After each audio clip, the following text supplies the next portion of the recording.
Since 1998, Insomniac Games has had a good relationship with Sony, starting with the first 3 Spyro the Dragon games, and later with the series we're going to talk about today. Hey guys, Drak here.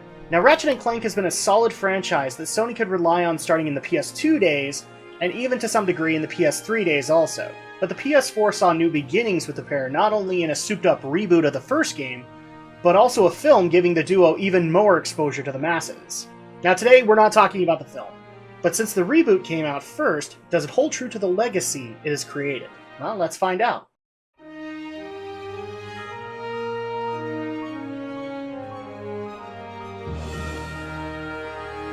Now first I need to clear something up. I actually never played a single Ratchet & Clank game up until last Christmas, when I was able to get my hands on the PS3 collection of the PS2 games, and even then I haven't been able to play that much of it.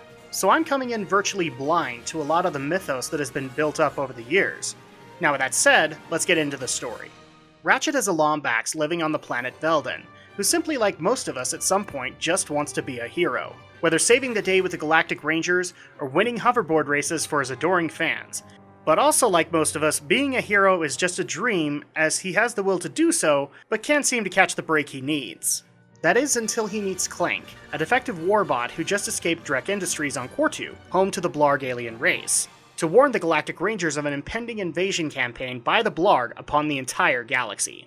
So now that the stakes are set, it's up to our unlikely pair to kick some Blarg butt and become heroes along the way. This obviously is a great setup to the story and immediately gets the player invested in Ratchet & Clank's fate and wanting to help them achieve their goals.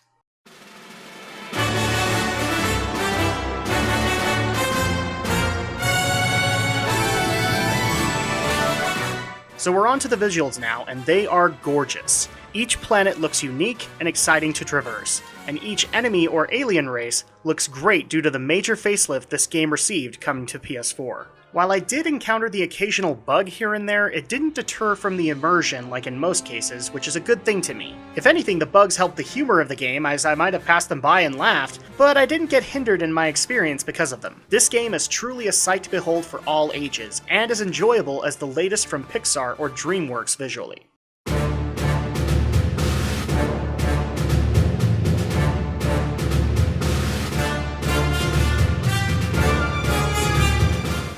Now let's get into the gameplay, which is where this game needs to shine brightly in my opinion. Ratchet & Clank is what I'd like to call a collectathon game, where not only is there a story, but also lots to explore and obviously to collect. Unlike most games of this type though, Ratchet & Clank isn't as restrictive in my opinion. In the past, I've discussed my annoyance with games like the 3D Marios or the Banjo-Kazooie games by using collecting as a gate to the story.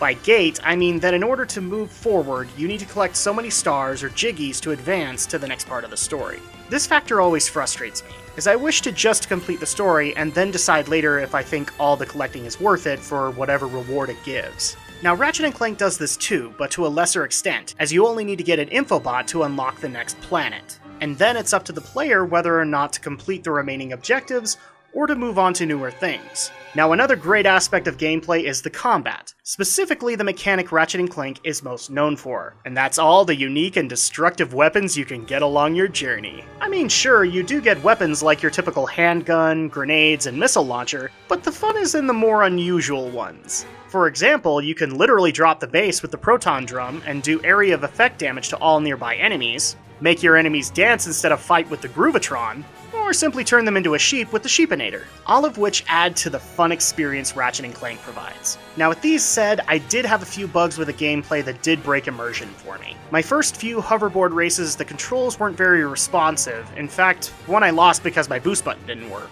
There was also a minor problem with my jetpack cutting out in midair into a pit when I still had my finger on the right button. And finally, I had a lot of weird problems with the Magna boots, especially during platforming challenges, where for some reason I jumped and fell to my death. This, however, wasn't as regular, but still worth mentioning.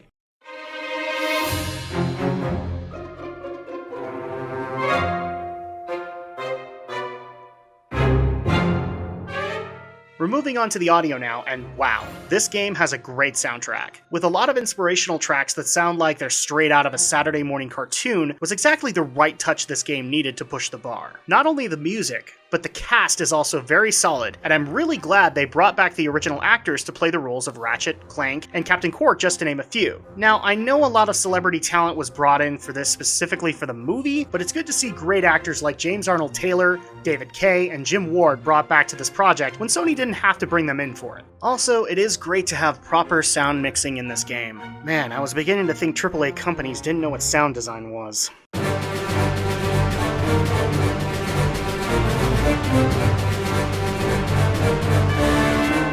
So with all the major elements in play in this review, does this game have replay value? Well, being that it is a collection game, it absolutely does. But more to that, it's not boring or tedious either. Now I'll admit, I'm not the biggest completionist when it comes to gaming, but I didn't mind it as much as other recent titles I've played. Heck, I came across a few collectibles in my playthrough by accident, and didn't feel like I'd wasted my time getting it, and moved right back into the story. With races to win, gold bolts to collect, and raritanium to max out your weapons, this game provides something for casual gamers and completionists alike.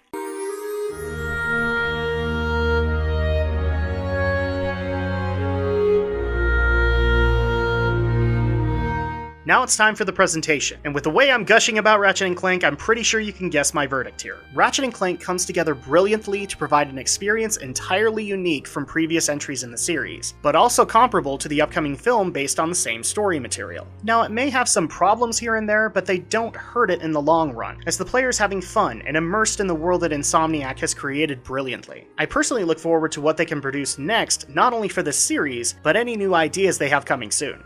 Now I'm really glad I came into the series blind, because now I can say honestly, after playing this game, I am a fan, and I have no problem giving it a solid 9.5 out of 10. And that's going to do it for my review of Ratchet & Clank on PS4. If you liked what I had to say, feel free to give a like, and consider subscribing to my channel, as I do a lot more than just reviews. Things like my podcast, Geek News, Reviews, and Opinions, where we talk the week's events in Geek every weekend. And as an added bonus, some of my panelists were actually able to get into a private screening of Ratchet & Clank, and were able to get together to do a little review for it. But in the meantime, I am Drak, and I look forward to seeing you for the next review.